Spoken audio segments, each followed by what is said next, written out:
Good afternoon, Oregon. Good afternoon. Please be seated. Are we ducks or are we beavers? I figured we wouldn't have total agreement on that question. The real Civil War. Yeah. By now, I think you probably know how we do this. So I'm going to ask my fellow judge on my right to introduce himself.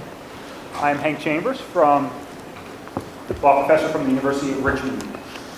I'm Steve Levinson, a retired State Supreme Court Justice from Hawaii.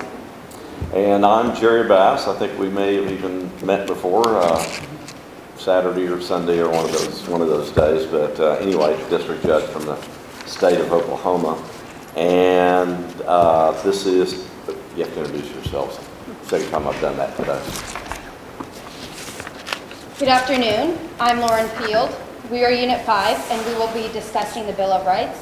I'd like to introduce my teacher, Tim Swinehart, our wonderful coach, Allison Brody, and our principal, Peyton Chapman. Awesome. Good afternoon. I'm Doug Goldstein. I'm Rebecca Lewinson. I'm Shakon Martin Berkowitz. Good afternoon. I'm Asia Dorniak. Hello, I'm Stanley Montavani, and thank you for being here. Thank you. Unit 2, question 1. So come on, guys. All right, there we go. First thing you learn is that all judges' jokes are funny. Unit 5, question number 3. We need procedures that translate the values of the Fourth Amendment with its warrants requirement into a new technological context. Do you agree or disagree with this claim by a legal scholar, and why? What values are inherent in the Fourth Amendment, and why are they important? Some scholars argue that government can use surveillance data collection and data mining technologies for good purposes, such as keeping America safe from terrorist attacks, preventing crime, and delivering social services. Do such uses outweigh possible negative uses? Why or why not? And you may begin. Privacy and limited government are at the heart of the Fourth Amendment. The Fourth Amendment exists because no English law forbade general warrants, which authorized government agents to search whatever they wanted and to seize whatever or whomever they wished. King George used these tools to harass and intimidate colonists. The Declaration of Independence complains, our houses, even our bedchambers were exposed to be ransacked. Our boxes, chests, and trunks broke open, ravaged, and plundered by wretches. Citizens prize the Fourth Amendment because privacy is essential to human dignity. The threat of unwarranted government intrusion into personal space chills free association and means that people can never truly relax and be themselves. Limited government is a major value of the Fourth Amendment.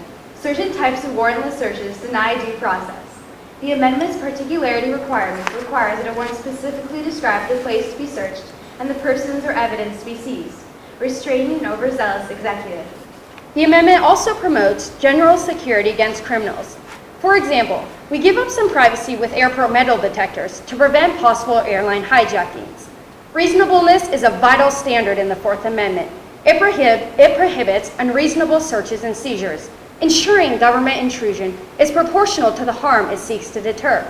The amendment also specifically protects security in one's papers, preventing free expression from being chilled by the government's prying eyes.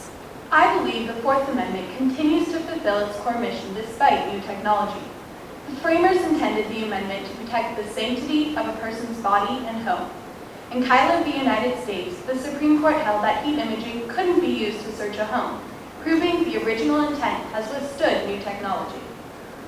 The Supreme Court ruled in Katz v. United States that the Fourth Amendment only protects a person when he has a reasonable expectation of privacy. If you go outside where you can be observed, post something on the internet, or purchase something at a store, you have no reasonable expectation of privacy. The Fourth Amendment continues to protect core privacy as envisioned by the framers. I consider the Fourth Amendment's values more broadly and believe we need new procedures to protect privacy. Courts have held information collected by third parties to be outside the Fourth Amendment. For example, bank and business records receive no Fourth Amendment protection. Congress has passed super statutes governing how third parties collect and sell personal information and strengthen the protection for email and digital records. The Fourth Amendment puts no limitations on collation and analysis of information, nor does it require government to discard information. Congress should put limits on how long government can retain information and create oversight mechanisms for bureaucracies that purchase and process this information.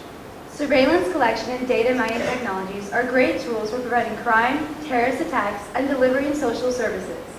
For example, a Newark, New Jersey public housing complex installed video surveillance and reported a dramatic decrease in crime because people knew they were being watched. Data mining helps generate the no-fly list, which could prevent terrorist attacks. It also helps provide social services, like locating parents who failed to pay child support. I disagree. The dangers of new technology outweigh the benefits. A secret NSA supercomputer in a San Francisco AT&T office analyzed almost 2 trillion phone calls made by ordinary citizens.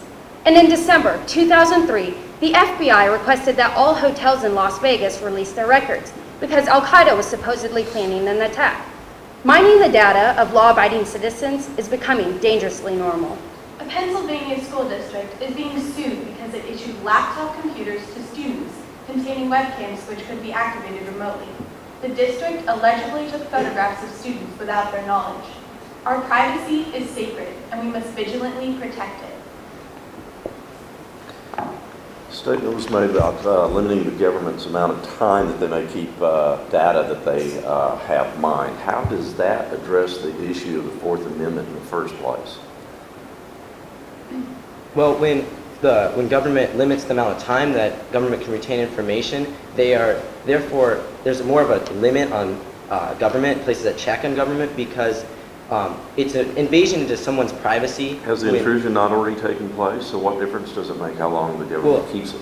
The farther that they have the information, the longer they have this information, the farther bigger intrusion it becomes into someone's life. Well, why wouldn't it be vice versa? Doesn't the information get stale over time? Well, the laws could change or something could happen that makes this information relevant again, and all of a sudden this might, even though there's no double jeopardy, it could be breaking some law or it could be used against you.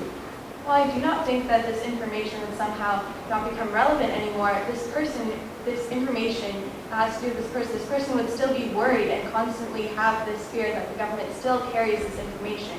So Such as what? Such as no-fly list, for example. If you're on the no-fly list, it's very difficult to get off of them, and they could continue terrorizing you because of your name's on that list, and it's go through many different procedures to get it off.